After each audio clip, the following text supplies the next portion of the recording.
So yes, all students, and I forgot to tell you one update. So see, ಇಲ್ಲಿ 4th sem ಸ್ಟೂಡೆಂಟ್ಸ್ಗೆ ನಿಮಗೆ ಇವಾಗ ಏನು 6 ದಿನ ಗ್ಯಾಪ್ ಇದೆ 15 to 21st ಹೇಗೆ ಯುಟಿಲೈಸ್ ಮಾಡ್ಕೋಬೇಕು ಅಂತ ಇನ್ಫಾರ್ಮೇಷನ್ ಕೊಟ್ಟಿರೋಂಥ ಒಂದು ವಿಡಿಯೋ ಅಪ್ಲೋಡ್ ಆಗ್ತಾ ಇದೆ. ದಯವಿಟ್ಟು ವಾಚ್ ಮಾಡಿ, ಮಿಸ್ ಮಾಡದಂತೆ. Please to watch this video, see it is getting uploaded. And ಇನ್ನೊಂದು ಇಂಪಾರ್ಟೆಂಟ್ ಅಪ್ಡೇಟು, ಅಲ್ಲಿ ನಾನು ಆ್ಯಕ್ಚುಲಿ ಎಲೆಕ್ಟ್ರೋಮ್ಯಾಗ್ನೆಟಿಕ್ ಥಿಯರಿಗೆ ನಾನೇನು ಹೇಳಿದ್ದೆ ಅಂತಂದರೆ ಕ್ವೆಶನ್ಸ್ ಎಲ್ಲ ರೆಫರ್ ಮಾಡಿ ಪ್ರತಿಯೊಂದು ಮಾಡ್ಯೂಲ್ಗೆ ಅಂತ ಹೇಳಿದ್ದೆ. ಸೊ ಅದ್ರ ಜೊತೆಗೆ ನಾನು ಇನ್ನೊಂದು ಹೇಳೋದು ಮರ್ತೋಗಿದೆ, ನಿಮಗೆ ಮುಂಚೆನೂ ಹೇಳಿದ್ದೆ ಇಂಪಾರ್ಟೆಂಟ್ ಕ್ವೆಶನ್ಸ್ನ ರಿಲೀಸ್ ಮಾಡಿದ್ವಿ ಅಂತ. See here there are important questions for module 1 and module 2 and 4ಗೆ ರಿಲೀಸ್ ಮಾಡಿದ್ದೀನಿ. ಇದನ್ನು ವಾಚ್ ಮಾಡ್ಕೊಳ್ಳಿ. Along with that EMW very important update ಅಂತ ಒಂದು ವಿಡಿಯೋನ ನಾವು ಮಾಡಿದ್ದೀವಿ, ಇಲ್ಲಿ ನೀವು ನೋಡ್ಬೋದು.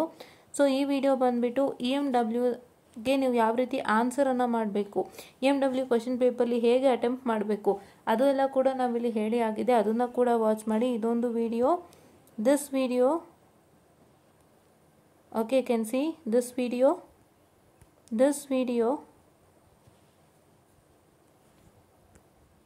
this one,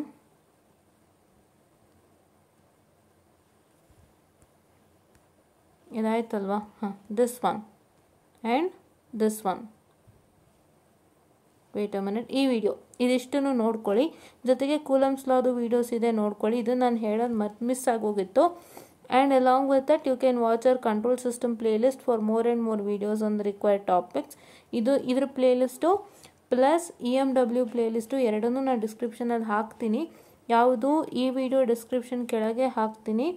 ಸೊ ಈ ವಿಡಿಯೋ ಡಿಸ್ಕ್ರಿಪ್ಷನ್ ಕೆಳಗೆ ಹಾಕ್ತೀನಿ, ಅಪ್ಲೋಡ್ ಆಗ್ತಾರೆ ವಿಡಿಯೋ ಡಿಸ್ಕ್ರಿಪ್ಷನ್ ಕೆಳಗೆ, so that you will get your required videos. Okay, please do watch that also without fail ಅಂತ ಹೇಳ್ತಾ I'll just wind up the short session, and please do make sure that you watch the important questions. And ನಾನು ಯಾವ್ಯಾವುದು ಕೊಟ್ಟಿಲ್ಲ ಅದಕ್ಕೆ same, take your question paper, take the questions from the question paper, only practice that. It is time to only practice the set of question paper questions. ಬೇರೆ ಏನು practice ಮಾಡೋಕ್ಕೆ ಈಗ ಸಮಯ ಇಲ್ಲ. ಕ್ವೆಶನ್ ಪ್ರಾಕ್ಟೀಸ್ ಮಾಡಿದಷ್ಟು ನಿಮಗೆ ಹೆಚ್ಚು ಸ್ಟ್ರೆಂತ್ ಬರುತ್ತೆ, and you can just attempt your examination. And one more thing ಮತ್ತೆ ಹೇಳ್ತಾ ಇದ್ದೀನಿ, ಕೇಳಿಸ್ಕೊಂಬಿಡಿ. ಮೈಕ್ರೋ ಕಂಟ್ರೋಲರ್ಗೆ 6 ದಿನ ಸಿಕ್ಕಿದೆ. Start just a minute, I am sorry for the distraction.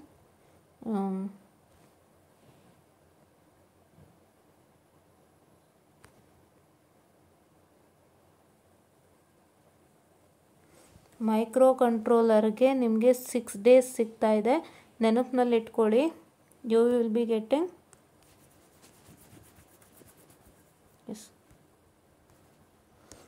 getting 6 days for microcontroller. ಅದನ್ನು ನೀವು ನೆನಪಿನಲ್ಲಿ ಇಟ್ಕೊಳ್ಳಿ. ನಿಮ್ಮ ಮೈಕ್ರೋ ಕಂಟ್ರೋಲರ್ ಇರೋದು 29 ಇದು 8/24 ಆ್ಯಂಡ್ ನಿಮ್ಮ ಸೆಕೆಂಡ್ ಸಬ್ಜೆಕ್ಟ್ PCS ಇರೋದು 23/8/24. ಸೊ ಈ ಗ್ಯಾಪ್ನಲ್ಲಿ ಓನ್ಲಿ ಕಾನ್ಸಂಟ್ರೇಟ್ ಆನ್ ಮೈಕ್ರೋ ಕಂಟ್ರೋಲರ್ಗೆ ನೀವು ಈ 6 ದಿನ 15 21st ಮಧ್ಯೆ ಏನು 6 days ಗ್ಯಾಪ್ ಇದೆ, ಈ ಗ್ಯಾಪಲ್ಲಿ ದಯವಿಟ್ಟು ಮೈಕ್ರೋ ಕಂಟ್ರೋಲರು ಕೈಯೇ ಹಾಕಬೇಡಿ. ಅದಕ್ಕಂತ 6 days ಕೊಟ್ಟಿದ್ದಾರೆ ಅವ್ರು ಆಲ್ರೆಡಿ. ಸೊ ಅದನ್ನು ಯುಟಿಲೈಸ್ ಮಾಡ್ಕೊಳಕ್ಕೆ ನೋಡಿ, ಆಯಿತಾ? ಈ 6 day ಇರೋದು ಬರೀ, ಮತ್ತೆ ಹೇಳ್ತಾ ಇದ್ದೀನಿ ಅದಕ್ಕೆ, ಈ electromagnetic waves and along with your PCS ಮತ್ತು ನಿಮ್ಮ ಕಂಟ್ರೋಲ್ ಸಿಸ್ಟಮ್ಗೆ ಇರೋವಂಥ ಟೈಮು. ನೀವು ಹೆಚ್ಚು ಸಮಯ ಕೊಡಬೇಕಾಗಿರೋದೆ ಎಲೆಕ್ಟ್ರೋಮ್ಯಾಗ್ನೆಟಿಕ್ ವೇವ್ಸ್ ಆ್ಯಂಡ್ PCSಗೆ. ಕಂಟ್ರೋಲ್ ಸಿಸ್ಟಮ್ ನೀವೇನು ಮಾಡ್ಬೋದು ಅಂದರೆ 2 ಅಥವಾ 3 ಮಾಡ್ಯೂಲ್ ಪ್ರಾಕ್ಟೀಸ್ ಮಾಡ್ಬೋದು. ಕಂಟ್ರೋಲ್ ಸಿಸ್ಟಮ್ನ ನೀವು 2 ಅಥವಾ 3 ಮಾಡ್ಯೂಲ್ ಕಂಟ್ರೋಲ್ ಸಿಸ್ಟಮ್ ಪ್ರಾಕ್ಟೀಸ್ ಮಾಡ್ಬೋದು, ಆಯಿತಾ? ಅದಾದಮೇಲೆ ನೀವೇನು ಮಾಡ್ಬೋದು ಅಂತ ಹೇಳಿದ್ರೆ, ಯು ಕ್ಯಾನ್ ಟೇಕ್ ಅಪ್ ಈ 6 days, ಯಾವುದು 23 to 29 ಬರೋಂಥ 6 daysಲ್ಲಿ ನೀವೇನು ಮಾಡ್ಬೋದು, ಇನ್ನೂ ಒಂದು 3 ಮಾಡ್ಯೂಲ್ ಪ್ರಾಕ್ಟೀಸ್ ಮಾಡ್ಕೋಬೋದು. ಮಾಡ್ಕೊಂಡು ನೀವೇನು ಮಾಡ್ಬೋದು ಅಂತ ಹೇಳಿದ್ರೆ, you can just get back to the 2 days given. ಅದಾದಮೇಲೂ 29 ನಿಮಗೆ 2, 29 2 ಎಷ್ಟಾಯಿತು, 29 1 ಅಂತ ಹೇಳಿದ್ರೆ 29 30 31. ಸೊ ನಿಮಗೆ ಮತ್ತೆ 2 days ಸಿಗುತ್ತೆ. ಆ 2 daysನ ರಿವಿಷನ್ಗೆ ಹಾಕ್ಕೊಂಬಿಡಿ. ಕಂಟ್ರೋಲ್ ಸಿಸ್ಟಮ್ ಏನು ಮಾಡಬೇಕು, 15 to 21 6 days ಕೊಟ್ಟಿರೋದ್ರಲ್ಲಿ take 2 days for control, 2 to 3 days for ಕಂಟ್ರೋಲಿಗೆ ತೊಗೊಳ್ಳಿ. ಮತ್ತೆ ಹೇಳ್ತಾ ಇದ್ದೀನಿ, ಯಾಕಂದರೆ ನೀವು ಮತ್ತೆ ಇದಾಗ್ತೀರಾ ಅಂತ ಹೇಳ್ಬಿಟ್ಟು. 15 to 21 ಗ್ಯಾಪಲ್ಲಿ this period of time take 2 to 3 days for control. Practice control system at least on 2 or 3 module practice ಮಾಡಿ, ಆಯಿತಾ? ಮೋಸ್ಟ್ ಪಾಲು EMFTಗೆ ಟೈಮ್ ಹಾಕಬೇಕು. ಮೋಸ್ಟ್ ಪಾಲ್ EMFTಗೆ ಟೈಮ್ ಹಾಕಿ. ಸೊ ಅದು ಆದಮೇಲೆ ನೀವು ನೆಕ್ಸ್ಟ್ ಏನು ಮಾಡ್ತೀರಾ ಅಂತ ಹೇಳಿದ್ರೆ, so next what is that, wait a minute, I am sorry. Next what is that you all have to do as you get a 6 day. ಯಾವ 6 ಡೇ?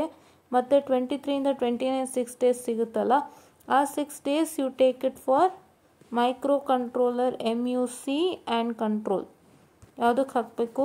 ಜಸ್ಟ್ ಅ ಮಿನಿಟ್, ಮತ್ತೆ ಹೇಳ್ತಾ ಇದ್ದೀನಿ, ಅದಕ್ಕೆ ನೀವು ಕನ್ಫ್ಯೂಸ್ ಆಗಬಾರ್ದು ಅಂತಲೇ ಮತ್ತೆ ಹೇಳ್ತಾ ಇದ್ದೀನಿ. MUC ಆ್ಯಂಡ್ ಕಂಟ್ರೋಲ್ಗೆ ಹಾಕಿ. ಸೊ ನೀವು MUC ಮತ್ತು ಕಂಟ್ರೋಲ್ ಶೇರ್ ಮಾಡ್ಕೊಂಡು ಓದಿ, ಆಯಿತಾ. ಆ್ಯಂಡ್ ಈ ಒಂದು 6 ಡೇಸ್ ಏನಿದೆ 15 to 21 ಇರೋಂಥ 6 ಡೇಸಲ್ಲಿ EMFT PCS ಕಂಟ್ರೋಲ್ PCS ಆ ಥರ. ಸೊ PCS ಜೊತೆಗೆ ನೀವು EMFT ಮತ್ತು ಕಂಟ್ರೋಲ್ಸ್ ಮಾಡ್ಕೋಬೇಕು, ಆಯಿತಾ. ಸೊ ಇಲ್ಲೂ ಅಷ್ಟೇ MUC ಕಂಟ್ರೋಲ್ ಆ ಥರ ಮಾಡ್ಕೊಳ್ಳಿ. ಅದಾದಮೇಲೆ ನೀವೇನು ಮಾಡಬೇಕು, ಅಟ್ ದ ಲಾಸ್ಟ್